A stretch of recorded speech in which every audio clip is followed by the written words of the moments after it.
wait until I start speaking and then turn off the sound. And good evening, good afternoon, good morning, wherever you happen to be here in this pandemically challenged world. Ladies, gentlemen, whoever. Oh, it did turn off this time. Yay. Welcome once again to Nerd Week Live here on the YouTubes. Brought to you by the folks at Nerd Caliber. Speaking of them folks, I'm one of them. Rodney Brown, the editor-in-chief of Nerd Caliber, first-person shooter as a cosplay photographer on the interwebs. And don't believe what YouTube is telling you. We're live right now at 8 p.m. Eastern Time. I forgot to switch from Pacific. Anyway. Burley _ Adopter on Twitter and a couple of other places. And joining me tonight from the drywall tent. That's kind of what that looks like. Anyway, introduce yourself, if you would, please, sir. The cost cave, as it were. The cost cave. Hi, folks. Hopefully there's some people on. I know it's weird times out there. Greg Snyder, a.k.a. Wonder Llama Cosplay and/or Photography.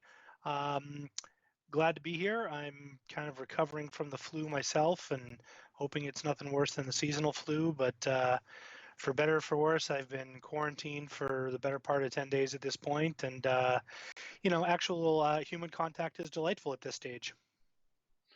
And Landon Howard is, in fact, first. Welcome to the show. Yes, human contact. It's all about socially distant human contact. As Greg was mentioning, the free Zoom downloads are flying right out of the Zoom cave like you wouldn't believe. I'm working on video chatting with sequestered relatives who are unfortunately in hospitals, and therefore they cannot even be allowed to see their significant others.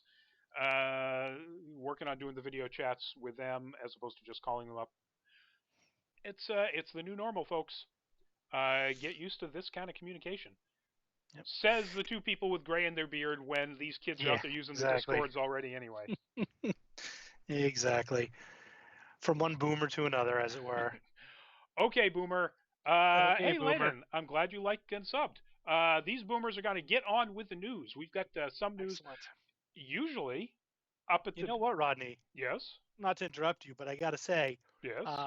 That comment about socially appropriate distancing is a perfect segue into our first topic for this evening. That is actually true. It will actually be a perfect segue for any of our topics. But you're going to have to run this one by me. I'm lost. Lexi Plays. Hi, how you doing? Welcome to the show. Normally at this time we might be doing promos for upcoming stuff, but hey, all cons are canceled. So you won't be seeing us at any of those. Fingers crossed, our own Cosplay and Photography Expo, July 18th and 19th, Mansfield, Mass. Educational con about how to do anything in the making of cosplay, taught by absolute Grandmaster award-winning geniuses. Not us. We're the photography side of it. It will still go on. Hopefully things will have cleared up by then. Alpha Cat. Welcome to the show. Thanks for loving the cosplay videos. You're going to keep seeing them during this downtime. They may be a lot of retrospectives from cons that have happened years and years ago. But we'll keep putting stuff out. And other things as well. That is something I do have to promote. Yes, thank you. If you look at our events under our channel, we have one tomorrow night, 7 p.m. It's the first of what we're calling our cosplay costume profile. So one cosplayer, one costume that they're very proud of and they did a lot of work on, and I apply my interviewing skills from years as a journalist. Well, yeah, I am actually, but still, to getting them to tell us about how they did it, what the materials are, the techniques, things like that. So check it out. It's going to be live, and then we are going to package it up a little bit to actually also make it as a regular YouTube video. But 7 p.m. if you want to look at that, cool. Lexi is watching Elton John on TV. Good for you. Alpha Cat, congratulations to your stepmom for an anticipation of that baby. Babies are cool. But we're going to, I've got to get into what Greg was saying about this segue because I have no idea what in the world he's talking about. But the very first story is I don't know if any of you are critters out there. That's what the fans of Critical Role call themselves. But that is, in fact, the voice cast of the people who play Dungeons and Dragons for your entertainment online, live, or recorded, I guess. Critical Role. And Greg, give us that Yeah, amazing segue. that was it. I mean, we're all stuck at home, one, two, couple of people, whatever it is. Um, love the fact that Wizards of the Coast, Roll20, Critical Role, a bunch of performers, game publishers, etc., are doing their best to help out where they can by making online versions of their stuff available. I just talked to a couple of friends of mine um, who I usually see at conventions we work at together. They've all been canceled. I probably won't see her until fall. And we're brainstorming on something we can do with Roll20 in the next week or two to just do something with some other people. There's only so much Netflix I can watch. Now, having said that, I'm not sure how they're practicing or doing Critical Role now because when they do the show, they're actually around a big table, right? So Yep. there's not so much social distancing there as bumping right up elbow to elbow. So um, It'll be the episode where they all get side quests. that exactly.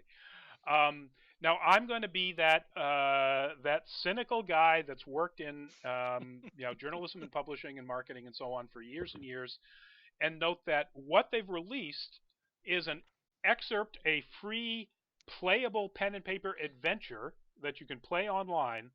That's an excerpt from uh, the Explorer's Guide to Wildemount, which is an official D&D publication from Wizards of the Coast and Dungeons and Dragons, set in the Critical Role universe. And the announcement about this free part of that book coming out that you could play online was put out exactly the same day that the book became available on Amazon to purchase. So, yes, sure, it's Hmm. a wonderful gesture on their part at a time when people need online entertainment and ways to interact with their friends. Um, and yes, it was a straight up, absolutely no questions marketing play. Of course. No. You know what? I'm okay with that. Um, I would be okay with that under normal circumstances because that's what you do. Um, especially something that I don't know what this is retailing for, but you know, D&D, when you actually publish a hardcover, there's a lot going on. There's, the ability to test drive it before you buy, to build some excitement, to get people excited to buy whatever tie-ins you've got. Everyone does it. Um, uh, the cynic in me would also say, it's profiteering off of a pandemic, but it is what it is. Yep. I'm glad that it'll be out there, and honestly, if it's cool, you know, hell, I'm not spending money on gas to drive to work, or Starbucks on my way into work, or going out to dinner.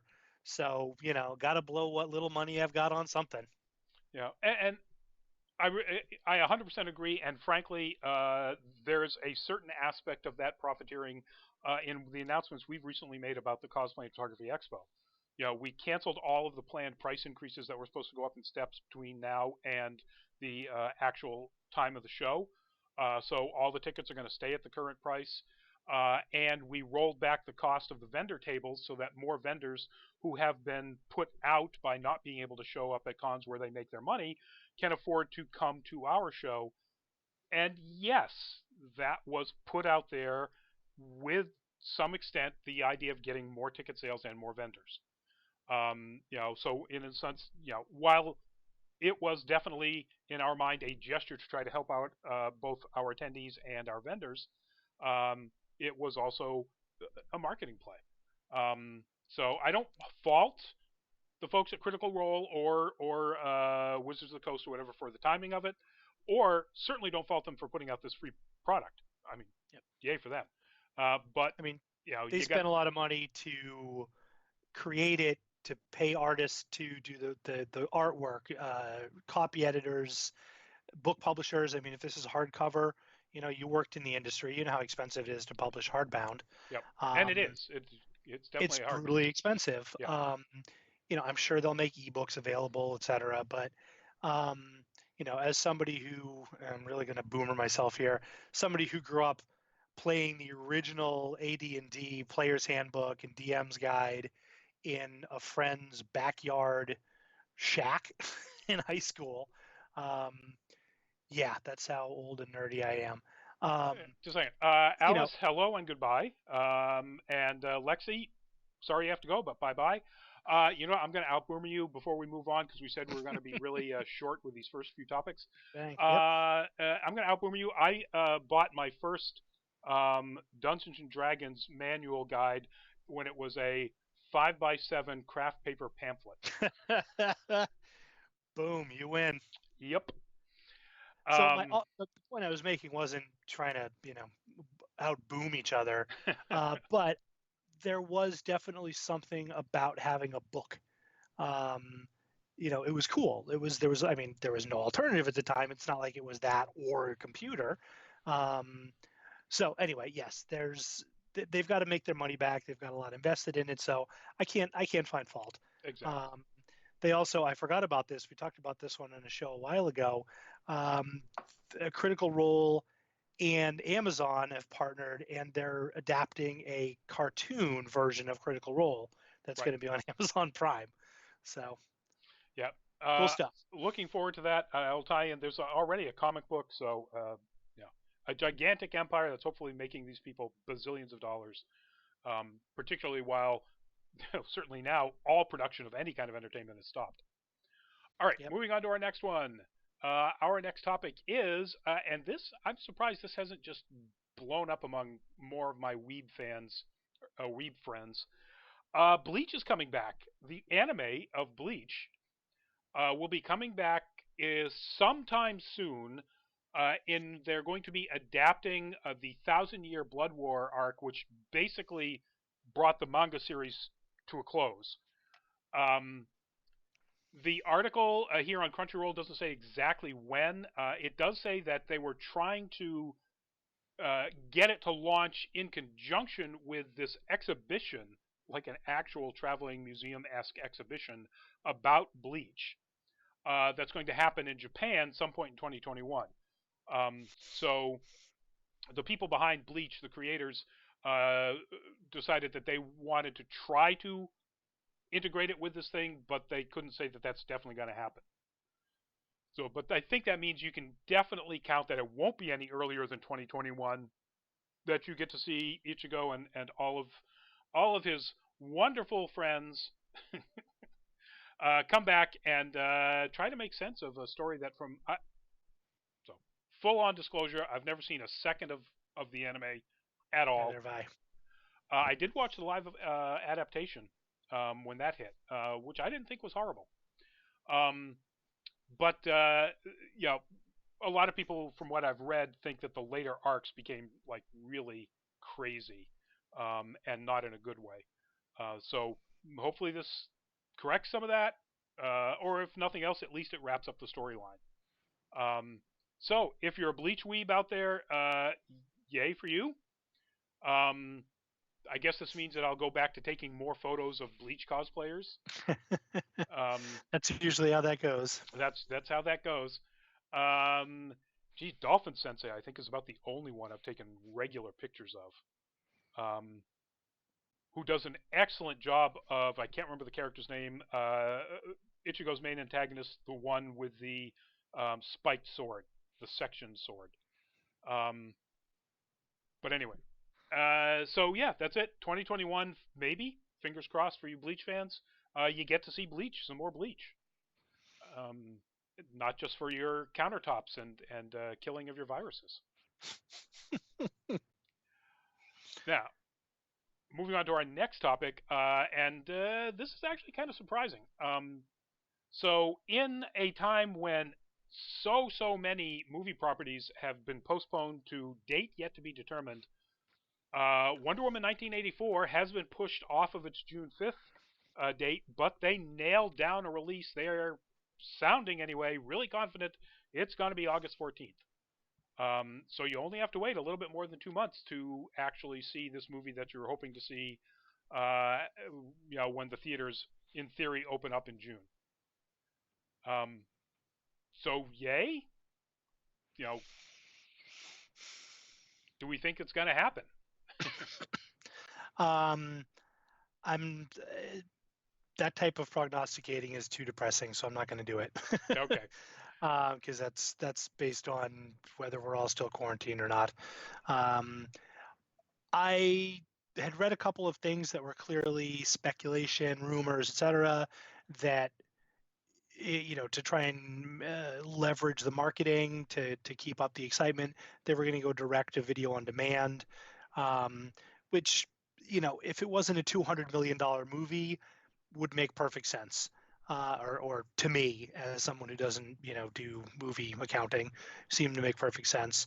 But if I don't remember the exact logic or the exact math, but it's like if the budget is 200 million, you've got to make like 450 to effectively break even Right. after all of the marketing gets done, all of the various things that are outside the cost of paying actors, set designers, grips, etc.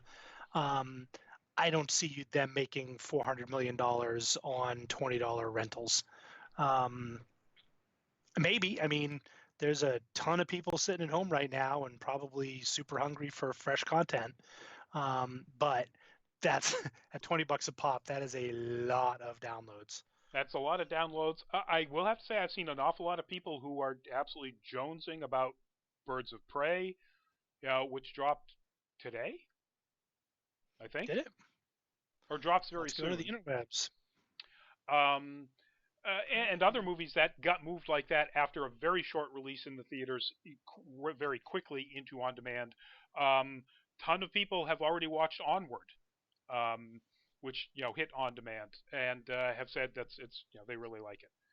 And of course that's in Disney Plus, I think, or did it move to video on demand? I have to look at that now. Um, I haven't looked at that one. According to comicbook.com, on the 24th this morning, Birds of Prey is now available to buy on demand, Yep. less than 2 months after its release. So, yep, it doesn't say where, but I'm going to guess any place online that does video rentals most likely will have it.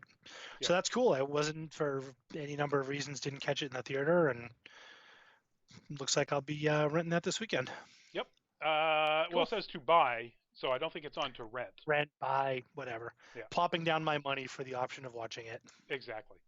And so I think, I hope, fingers crossed, that they actually do pull this off, that everything is cleared up, and August 14th we all get to go see this thing, and you know some of us may just scarf that particular press screening.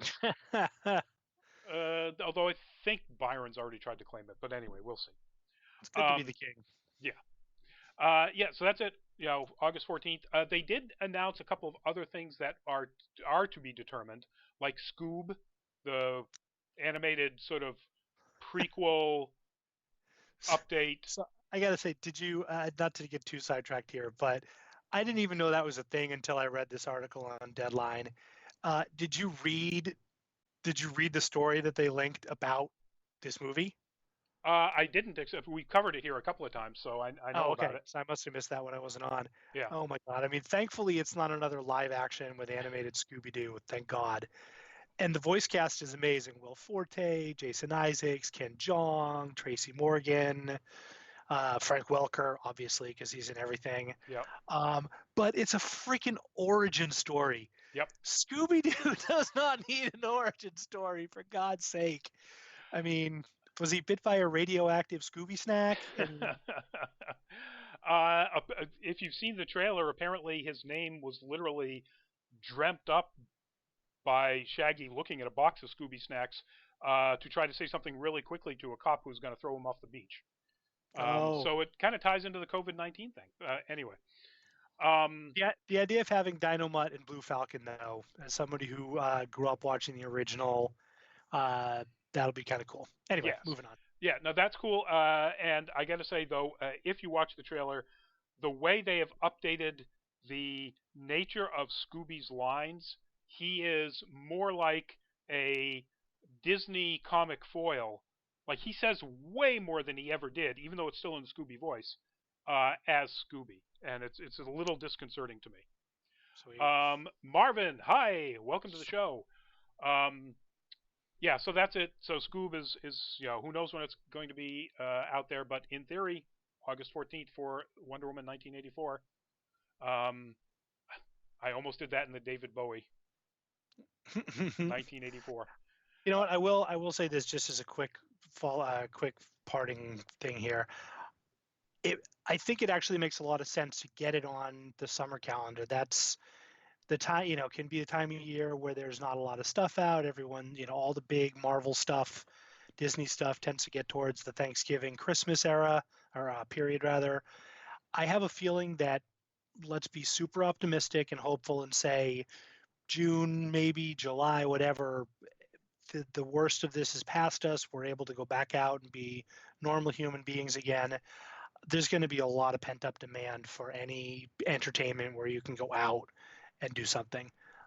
So, I mean, it strikes me that this is either going to be a colossal flop because everyone's still stuck inside, or they're going to make $1 gajillion because people are just going to go see it because it's there to go see. Yeah, and this article notes that Suicide Squad, which dropped in August, made $750 million, and so apparently August is pretty good for at least DC superhero movies. All right, moving on to our next one, and this. Okay, I'll get into why. It's not controversial. This is a little annoying to me, but it's not annoying. That is Ahsoka Tano, of course. If you're a Star Wars fan, you know exactly who that is. And the news is that Ahsoka Tano will be a character in The Mandalorian Season 2. That has been confirmed. That is not speculation, or that is not rumor or news that's being reported based on one unverified news source. The news that is unverified is that Rosario Dawson will be playing Ahsoka Tano, or has played, because apparently primary filming is finished on Season 2. In the upcoming season. Now, I hope that's the case. I do and I don't. As pointed out by members of our team, Dawson has a really checkered past fairly recently, with the whole family being involved in a lawsuit for trans bashing, basically. Somebody that was doing some housework for them. So, that's awful. And if that's the case, Dawson is problematic for sure. But if they do cast Dawson, or they have cast Dawson, the age is right. Tano would be a woman in her 40s in the time period that The Mandalorian is set. So it would make sense. And even this Dawson's angular features, come on, brought the image of Tano back up. That's kind of right there. But some of the other controversies, there was apparently an awful lot of people online who really were pissed off that they did not cast the voice actress of Ahsoka Tano, Ashley Eckstein, as the actor for that role. And I can see that. I don't know. I don't have IMDb up right now, so I don't know if Eckstein has done any live acting. But I do know that Eckstein went on Instagram and basically said, "Hey, thanks guys, but back off. They're going to cast who they're going to cast. I will 100% support whoever it is. Go them." And that's wonderful. I mean, that's a wonderful gesture on her part. Does seem to have some. She does seem to have some. I can't actually tell without clicking through all of these. That's So Raven was live TV, but that was in like 2006, so she had to have been fairly young. Yeah. Virtually every other one of her credits is animated, so voiceover stuff. Oh, she was on. At this point, everybody's done a cameo on Robot Chicken. Yes. She was the Energizer Bunny's wife. So there you go. Yeah, no idea. I mean, who knows? They may have brought her in for a screen test and she didn't get it done. Who the hell knows? Right. It's hard to speculate, but everybody. I think a lot of people just ship the idea of something like that, if you can use that expression in this way. Maybe it just doesn't make sense. I don't know. And certainly, well, I was going to say, Rosario Dawson's a lot bigger name, but it's the Mandalorian on Disney Plus. I don't think they need to cast, Ben Affleck or Tom Hanks to bring in the viewers. Right. But they also have a track record of casting, you've got Carl Weathers. You've got Giancarlo Esposito. I mean, my God. Yeah. You want a villain, a complex villain, who hasn't been that particularly complex yet. They haven't given him anything to do, but that's the guy. And Werner Herzog is the scariest bad guy ever. Just he opens his mouth and you like, okay, I'm gonna wind up in a prison camp somewhere. It's because he sounds like Hitler. Yeah, kinda. Did you see, Roddy? Did you grab to put up by any chance the article? Some photos of Ashley Eckstein cosplaying as Ahsoka Tano? I didn't grab any of those pictures. Gotcha. But yes, there is an article out there, folks. You can look it up. Ashley Eckstein, Ahsoka Tano cosplay. Great job. She's a real good job. Yep. And some point going forward, that's going to be one of our retrospective galleries, I think, is Ahsoka Tano cosplayers. Because Lord knows I've shot a lot of those over the years. Strictly Ahsoka, or are we doing Twi'leks in general? Well, she's not a Twi'lek, but yeah, she's not Twi'lek. No, so just her, just that character. Because there are very, very few of those other than her in any of the Star Wars entertainment. I believe there's a Jedi in the scene in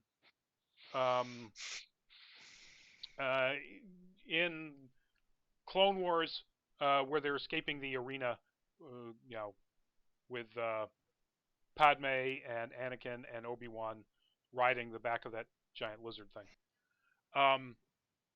Where a lot of the Jedi get killed. Anyway, moving on to our next topic. Okay, these last three this is kind of like an extended, could we not, or WTF. First one is the most recent. This dropped like just hours ago.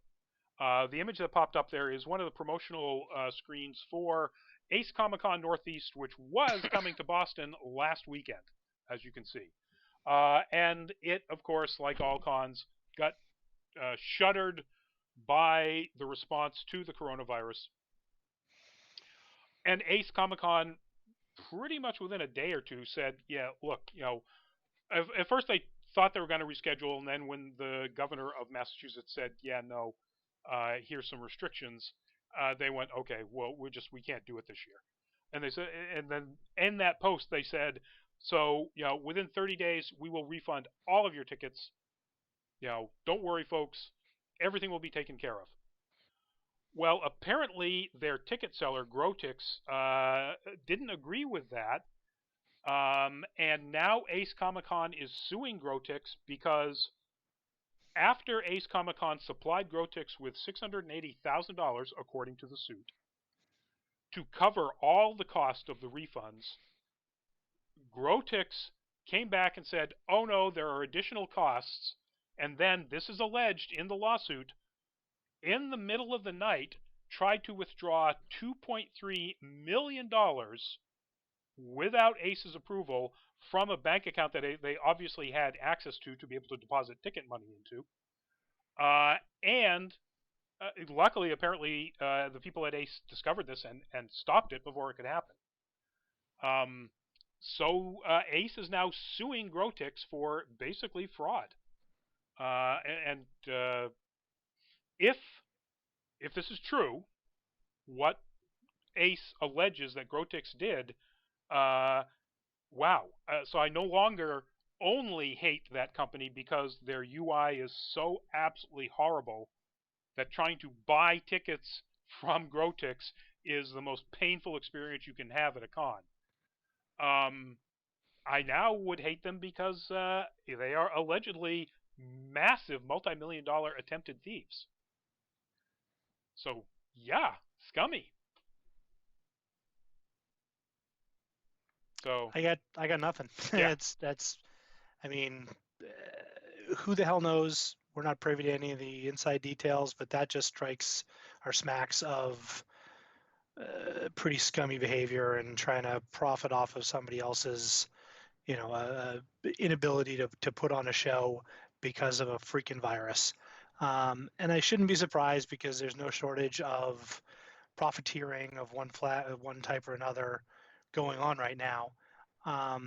So this is just another example, but since this is our backyard in a variety of senses, it hits close to home, and it's really, it would suck if this, you know, turned into a big suit that was so costly for Ace that they basically had to shut down operations and couldn't, redo this next year bigger and better.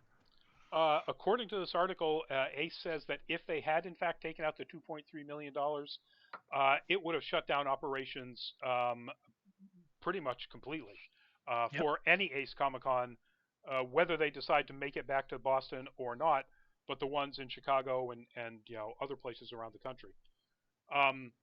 Also, according to the article, and again, this is what is in the suit, and the suit is obviously from Ace's point of view because they brought the suit. That Ace said that having to close was a force majeure function, that it was essentially an act of God or something outside their control because the state banned any gatherings over 250 people. And after that, they talked to Grotix and entered into a refund agreement. So apparently, according to the suit, the details of the refunds were already set when then Ace sent over that $680,000 for the refunds. And again, if that is true, that's like extra awful. And Grotix just decided to dig their hand a little deeper into the pocket. A lot deeper. Yeah, like 3 times deeper. Anyway, if this is true, I hope Grotix just kicks. I mean, I hope Ace kicks Grotix right to the curb. That's just awful. And I hope every other con, Kineticon, that's using Grotix, please rethink that strategy. Find, even if it's Eventbrite, find somebody else, please. But anyway, all right. So now we're moving. Speaking of scummy business operations, we move to our next story. That is, of course, an image taken from Wikimedia Open Public Commons, so no credit required, of a GameStop store. This one happens to be in Montgomery, Alabama. And the news is, of course, what GameStop has been up to since all of this awful news about the coronavirus happened and various states shutting operations down. So you've probably read all of this, so I'm going to jump to the very last. After fighting tooth and nail and apparently telling their employees to lie to police about why they're open, GameStop has finally shut down all operations except their online operations in the entire country. Only after basically New York and California said all non-essential retail is shut down and we will enforce this. And the things that GameStop was trying to do, to get its employees to do to stay open, things like keep the store open but drop the curtain grate and have people buy stuff, hand you cash through the door, through the grate, and then hand them the product back so you don't actually touch. This was a memo that went out among some franchisees' block of stores that that's how they were going to operate. That I feel like that's how you buy crack if you live in New York City. That is absolutely true. Loba Sombria EXE666, which is a great name. What indeed? What in the world was GameStop thinking? Apparently, there were also memos that went out to employees, and all of this stuff has been posted online. You can actually see the memos. That were instructions on how to lie to the police if they showed up and said, "Why are you still open?" Um, it's so we talked a couple of weeks about how the absolutely adored within the game industry, Reggie Fils-Aimé, the former president of Nintendo America, joined the board of GameStop, and with the idea of ultimately turning around what is a struggling company. They've closed a lot of stores. They are on the razor's edge of being solvent. And knowing that at a completely money grubbing business level, sure, doing anything you can to stay open so that you do remain solvent is understandable. It's not right, but it's understandable. But Nope. boy, I bet Reggie is just, if he doesn't drink, I bet he started now. Yep. What a nightmare to have happen on literally a week after you announce that you're joining the board. I don't know if Reggie can turn this around. I don't know if anybody can. I think this company may be toast. It could be. Shit. Just scrolling through the bottom of this, the sort of some of the original stuff. So obviously this goes back to last week. The virus situation has been extremely fast moving, and shutdowns, whether by companies or by government officials, has been city by city, state by state, and 1 minute you're open, the next you're closed. So it's not entirely fair to throw shade for something like this. But as of the 18th, GameStop had not changed any policies about accepting used games and other gaming technology, um, forcing employees to handle stuff from customers who, at that point in the US on the 18th, not a lot of people had any way of knowing whether they'd been exposed, whether they were carriers, infected, etc. Um, one store employee said, "Don't turn away any trades for any reason." Um, so, I mean, again, I get it. You're operating retail. It's a brutal, cutthroat market, especially with Amazon, putting their boot on your neck. But this is literally saying it's more important that we get used Xboxes into the shops than we make sure that the people who work for us don't die. Yep. There's literally no other way to interpret it. Yep. It's amazing. Like even as of 4 days ago, before they finally announced that they basically shut down everything on Sunday. So last Thursday, they sent this statement to IGN, which is the article that we're reading, um, basically saying that while there are many businesses and organizations far more critical than ours, we believe we can have a positive impact during this very challenging time. This is not their quote anymore, as a justification for trying to stay open and considering themselves an essential business. Um, just Well, scum.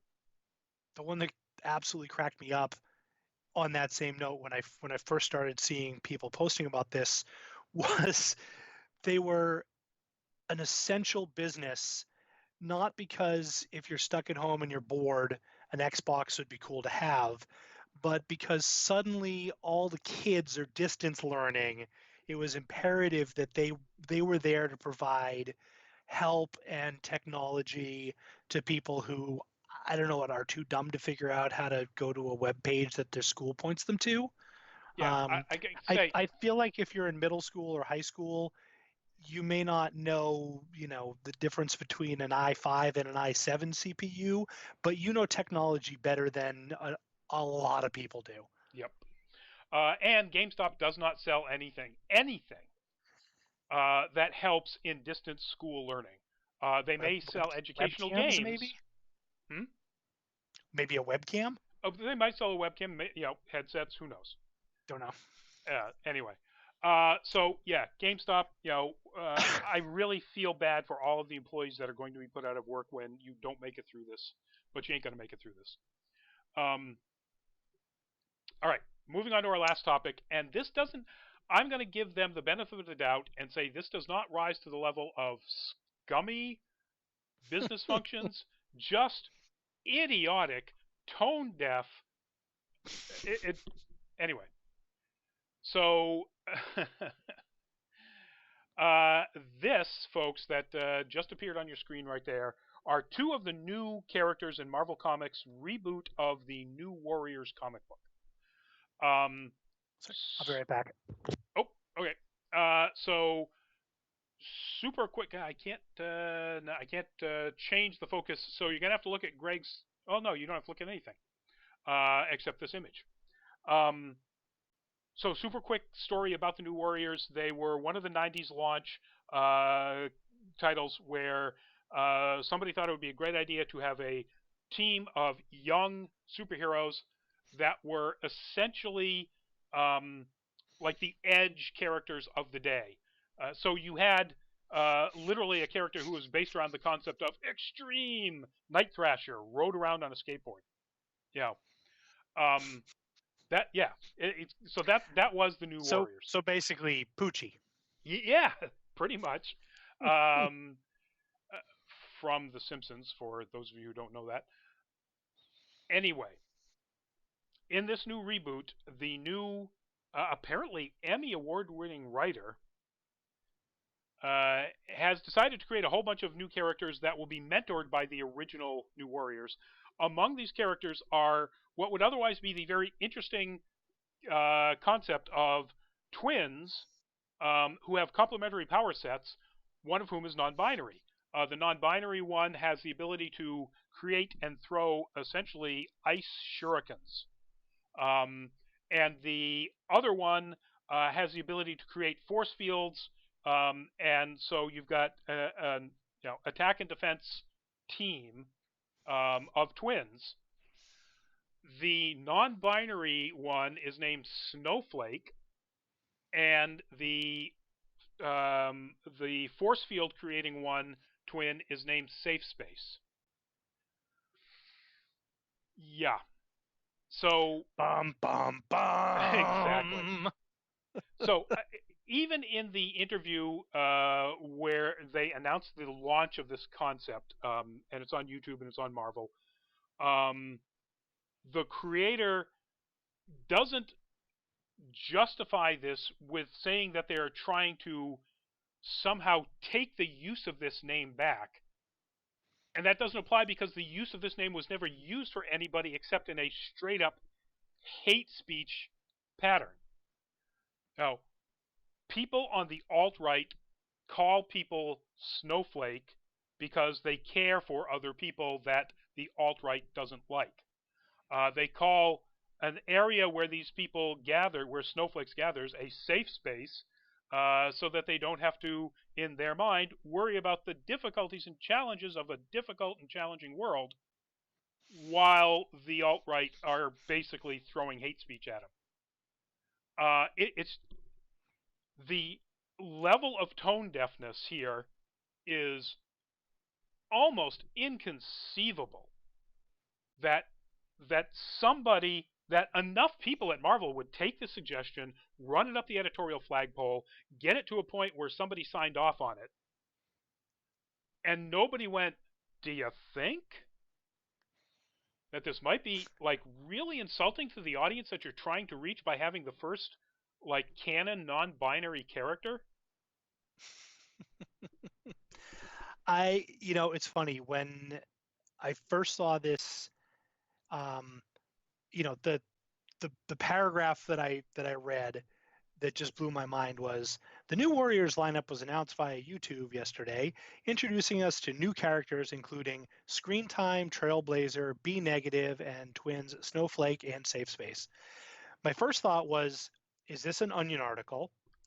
My second thought was, is this a sketch on the new season of Robot Chicken? Yep. No, this is actually something Marvel is doing for real. And then my super snarky thought was, I didn't realize Rush Limbaugh worked for Marvel. Because this seems like something that like Rush Limbaugh and James Woods would team up with. I don't know. I can't think of any hardcore alt-right comic book artists per se. Rodney probably can off the top of his head, but it just seems the exact opposite of what they're. I mean, I like to think that the intentions are good. They're trying to do something for underrepresented people. I'm sure that the intention was to show a character that doesn't really get shown anywhere in relatively mainstream media. But it's, I mean, literally, if the character's name was Pat, now I'm really dating myself with that joke. Yeah, you are. You know, superhero Pat, that would be infinitely better than Snowflake.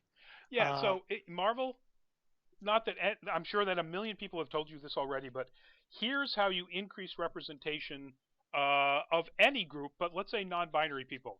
You create a character, you introduce them, and oh, hey, they're non-binary, and it has absolutely nothing to do whatsoever with their name, their power set, or anything. Oh, it's part of them. That's it. Done. There. Move on. Just, keep the power. It's a cool idea for a power.